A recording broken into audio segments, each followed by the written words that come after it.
Thanks, Agatha. So I have a question for Stephen Mansbach. Yes.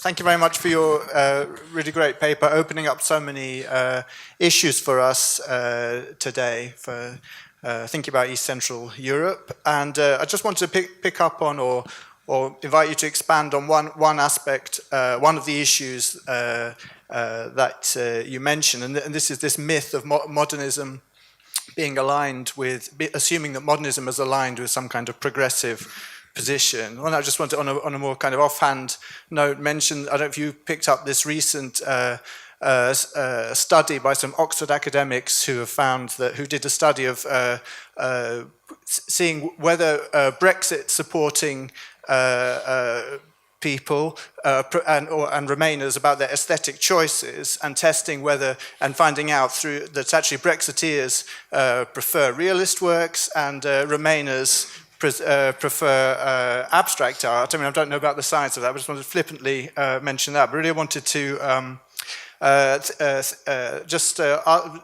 you put up the image of Tiger's minimum dwelling next to Corbusier, and I just wanted to ask you to also think about the kind of the debate and the sort of difference between Corbusier and Tiger's position, which I think, of course, it does kind of illustrate what you're talking about in terms of this modernism as progressive or not question, because of course Tiger had a big polemic with Corbusier in accusing Corbusier of in terms of form, being very, very modern, but actually saying it was actually just style. So basically it was modernism as style, and it wasn't revolutionary. Whereas he was putting his work, he was putting forward a much more revolutionary act. So in a way saying that the modernism and progressive positions were not the same, and also thinking after the war with Tiger again, in his position, you have people like Tiger and the avant-garde artists immediately after, in the post-war period, trying to put the argument during the coalition period to communist regimes and to political authorities that yes, modernism could actually be the progressive revolutionary force that people wanted. And of course, as we know, in 1948, they decided against that and went for realism and socialist realism, and people like Tiger, Tiger ends up dying early because of this problem. So really my question is to you, sorry for the long intro, but the question is the opposition that you put between kind of modernism being associated with liberalism and then conservatism, is that the right opposition, or is it more about modernism and avant-garde being opposed, being sort of revolutionary and opposed to a kind of liberal conservative position? At least if we're thinking about the 30s, is that the real opposition? Sorry, thank you. Well, thank you for your question, but even more, thank you for your introduction, with which I agree fully. And regarding the introduction, let me just say very briefly that, yes, there's tremendous diversity among them, but there was also a profound shared perspective, and that is a modern art could be redemptive.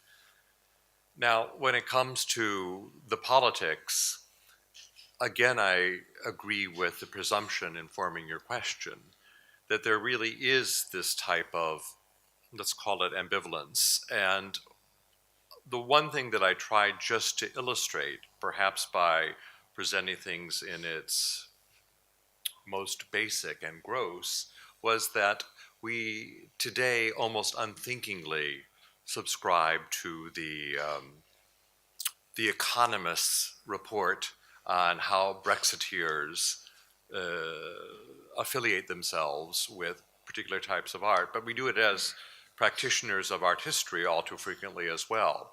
And the reason why I invoked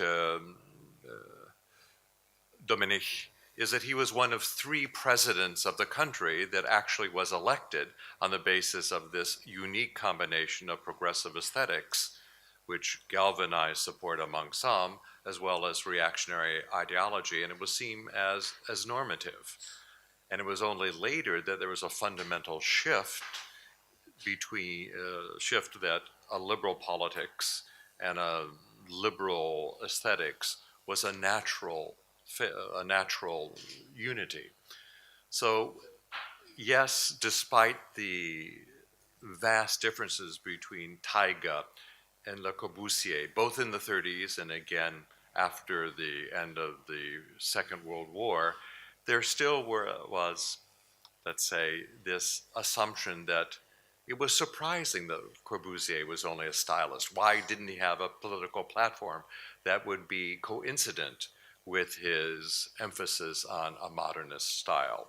Whereas before, it was a very different valence. So I'm agreeing entirely with that which you're presenting. I just couldn't develop it with the subtlety it requires in a short presentation. But had one had a longer opportunity, I would follow through or defer to you.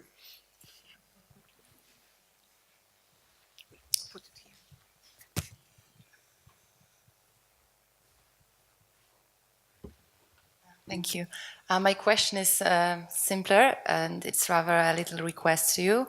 Yes, to Professor Mansbach. I would like to ask you to perform a connection between the laboratory, the visual laboratory of modern forms, yeah, to the contemporary world and contemporary problems, so much in need of redemption now, yeah, struggling with migration crisis, the Europe that is marking its borders, yeah, the contours of its borders, becoming more very in relation to the ideology of formalism somehow. Yeah, struggling with the effects of global crisis, climate crisis. So I'm asking this question as the author of the subversive readings of abstract expressionist art, which was one of the most mythologized modern movement. And as far as, after all, I don't have many doubts about the academic importance of this project, I have some doubts, serious doubts about the social importance on this project, which is so much concentrated on hesitating upon the intellectual academic work. In other words, I'm asking somehow about the relations between action, yeah, and our ability to make a change, to contribute to change, and the theory and methodology. Thank you.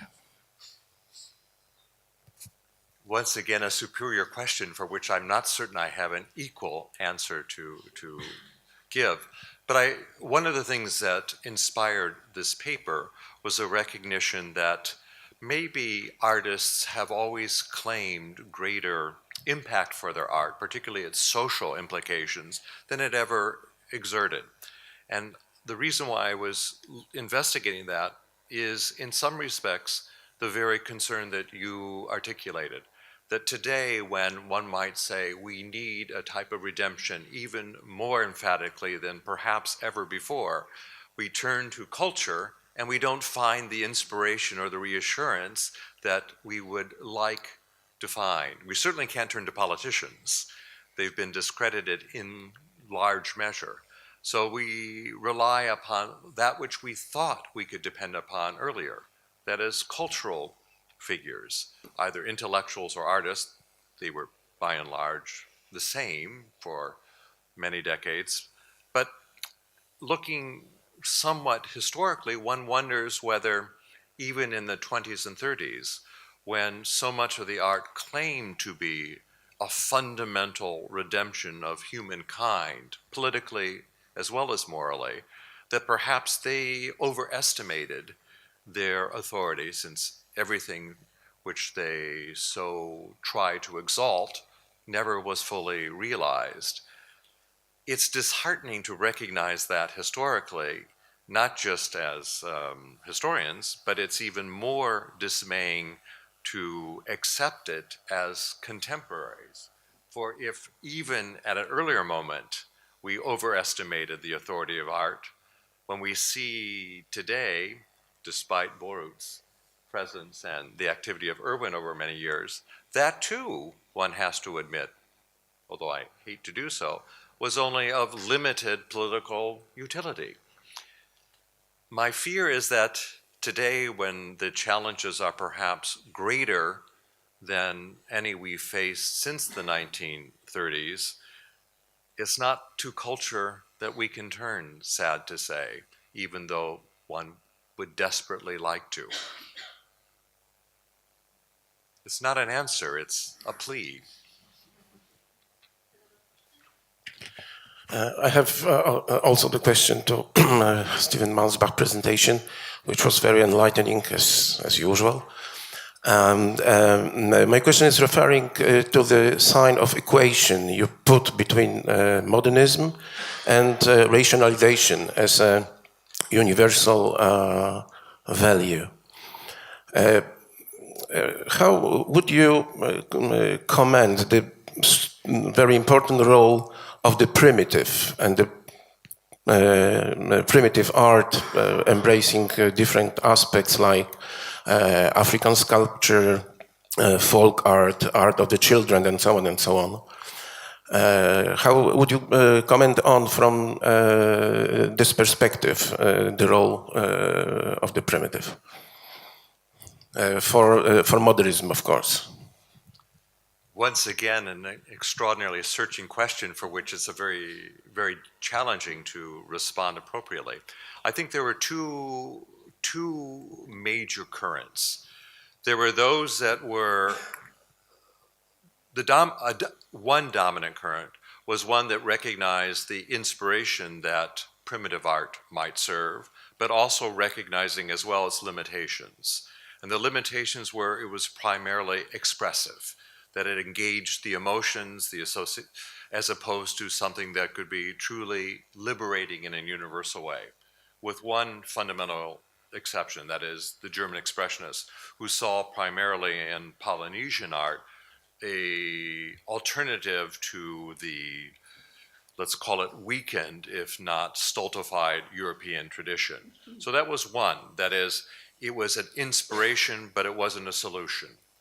Then there was the other side that saw as a possibility to guide us to a type of native, let's say our own atavism. And one of the reasons why I turned to Sukta is that for a very brief period, Latvia sponsored a series of excavations that would unearth a culture that would be meaningful locally, but perhaps would not resonate universally. So modern artists sought to somehow negotiate between those two and transcend the limitations of either. And plates like Suta's and others were one effective, though limited way, modest way to do so. So yes, primitivism was important as an atavistic response, need, and for some inspiration. But it was almost never seen as a solution. It was only a means to some larger end or purpose. That doesn't diminish its importance, but it means that it could never be I almost said final solution. It would never be the ultimate determinant. First of all, I would like to thank the four of you for this session. And I have sort of a rhetoric question addressed to the four of you, which tries to bring together the four presentations, because I was trying to really absorb them and to reflect upon what you said. And I will start with what Magdalena said when you quoted a lot of ways of addressing Eastern Europe, East Central Europe, Central Eastern Europe, so on, so on, so on.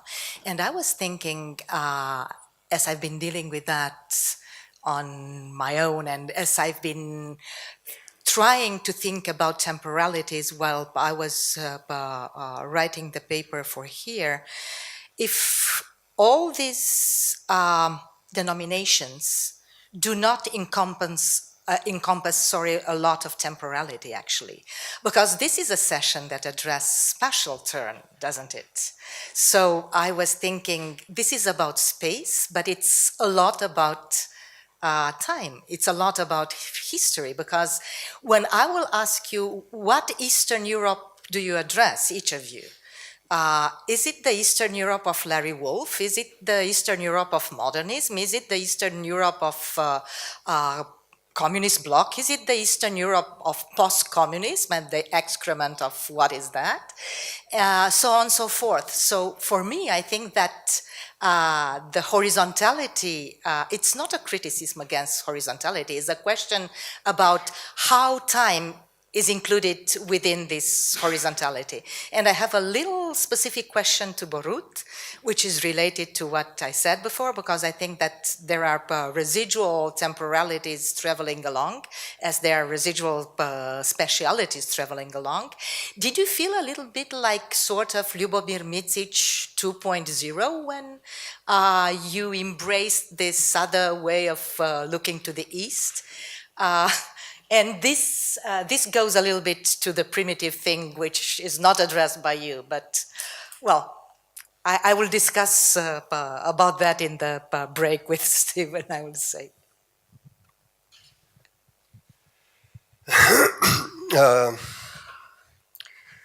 Yeah, in fact, to a certain extent, you are of course right. We were always fascinated with this heroical past, but frankly speaking, I would not go so far. You know, I don't think that that set of questions and even the hopes that we have for the field.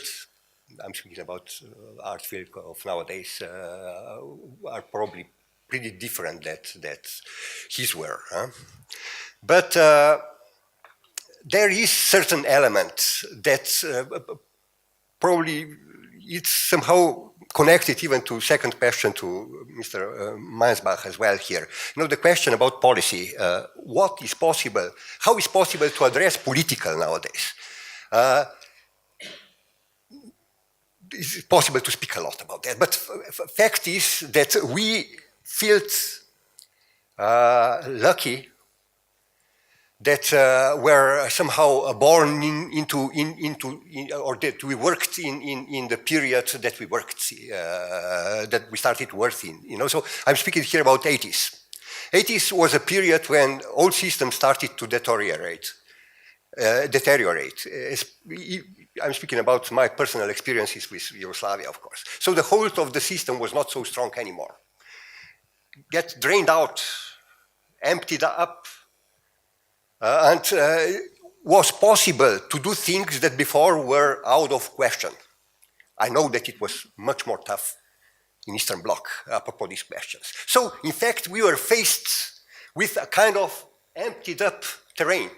And this was something what really fascinated us. You know? So it was maybe again, or it was this particular circumstance that gave us opportunity to act in the fields that for artists in the West was completely out of question. They simply didn't get it when we told them that we are dealing with art history of 50 years. So they thought that we are imagining things, you know, that is, you know, fake. But it was not. So, and this happened on all levels, but you needed to see it. For us, this was really a kind of gold mine, directly. It was a period that I would not bargain it for anything else. You know what I mean? And I know that it's exception, but it was deeply co-involved. We touched the reality itself. NSK was opened up by this gesture by Leibach. It was so deeply political, you cannot imagine. The space get opened by the simple gesture of youngsters.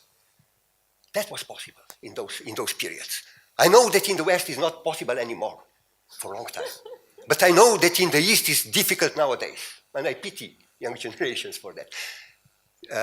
So in this sense, this was deeply political. And even if you are right, that it's not possible to address politically on the grand scale the situation, but it's possible to address the art field, the politics of art field. This is still open and is still feasible for all of us. And I think that this is one of such occasions that has this ambition.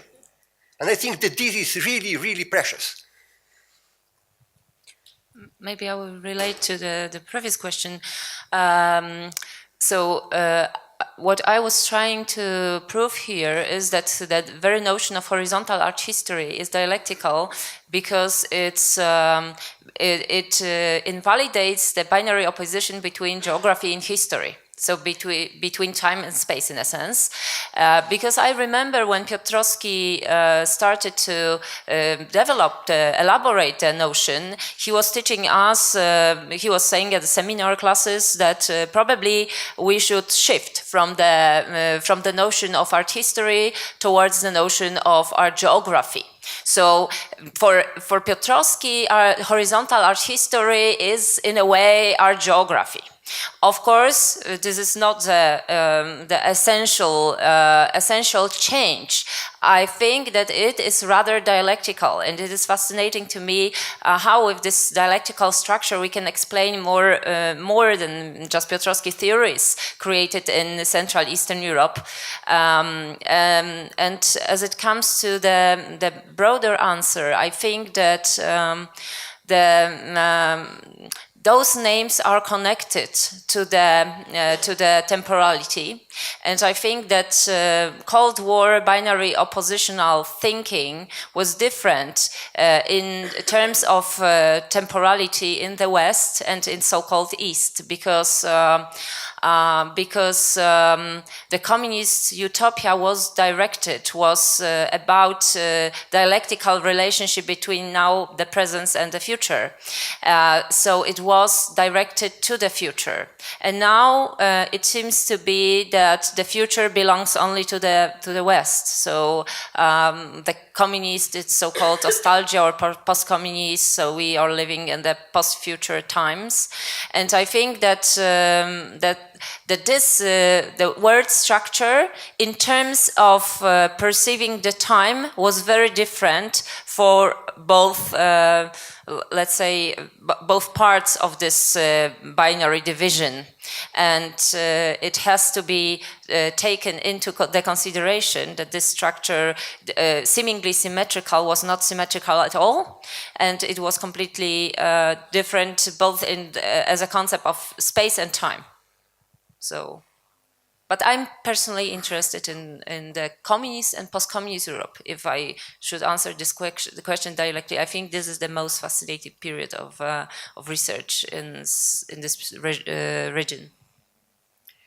I will only say very briefly, referring to this temporal aspect of Central Eastern Europe and all those various labels. I mean, we cannot avoid them, and you're absolutely right. You know that, as said by Larry Wolff, who in a way is also a kind of father of our discipline of thinking about Eastern Europe or East Central Europe. Eastern Europe is a project under construction. And I think that was said by the previous speaker, and perhaps by you as well. I might have missed that. I mean, Eastern Europe actually disappears at the moment. So we haven't got Eastern Europe. We have the Visegrad countries which build new walls and so on. So the temporal aspect is important. We cannot avoid them, and we cannot avoid those different labels. And the last question before coffee break.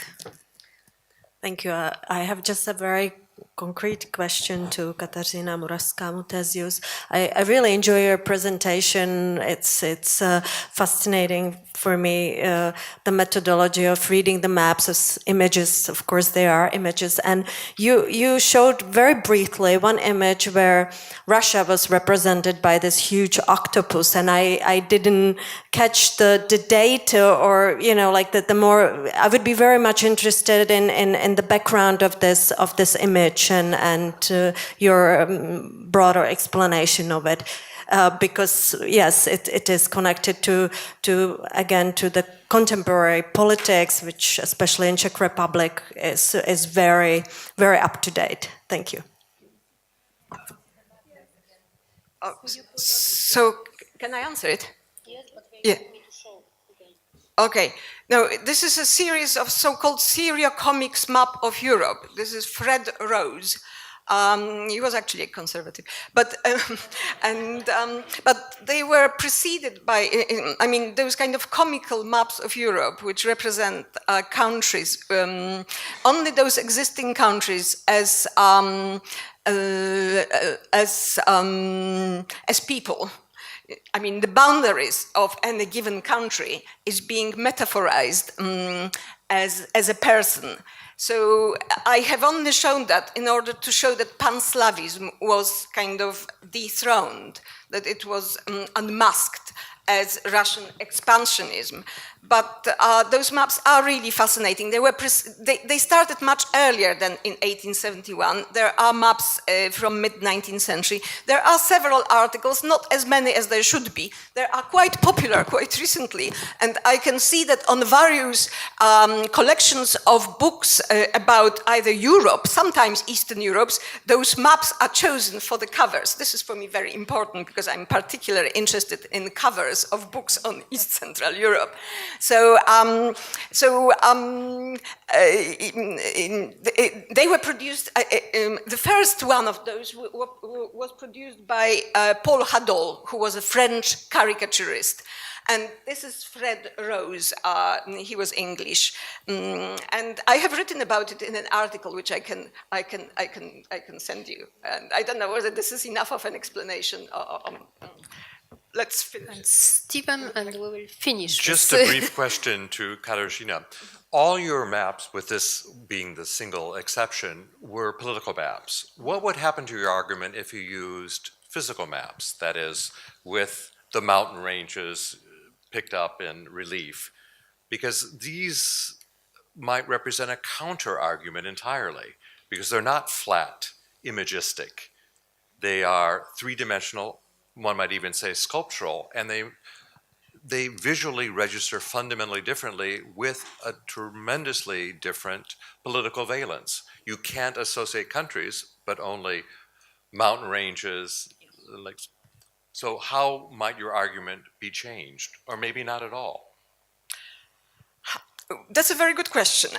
But, in fact, those physical standard maps of East Central Europe, in fact, they don't exist. Do you know any? If you know any, only please. Those of the globe. Please, that's right. They are the maps of the globe. I mean, the map of East Central Europe, which is the topic of the map, this is always a thematic map, almost always. This part of Europe is always in the need of something else than just the standard map.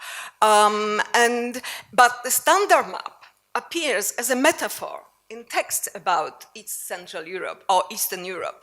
And there are countless paragraphs about the absence of mountains, about the fact that this part of Europe is completely open to invaders from all kinds of sites. This is totally defenseless. It is made to be subjugated. So this kind of physical map, which de-emphasizes the presence of mountains which are there and re-emphasizes its openness. Sometimes it even emphasizes marshes, this kind of, a kind of place from the fairy tale, open to the invaders, but kind of dangerous, kind of folk.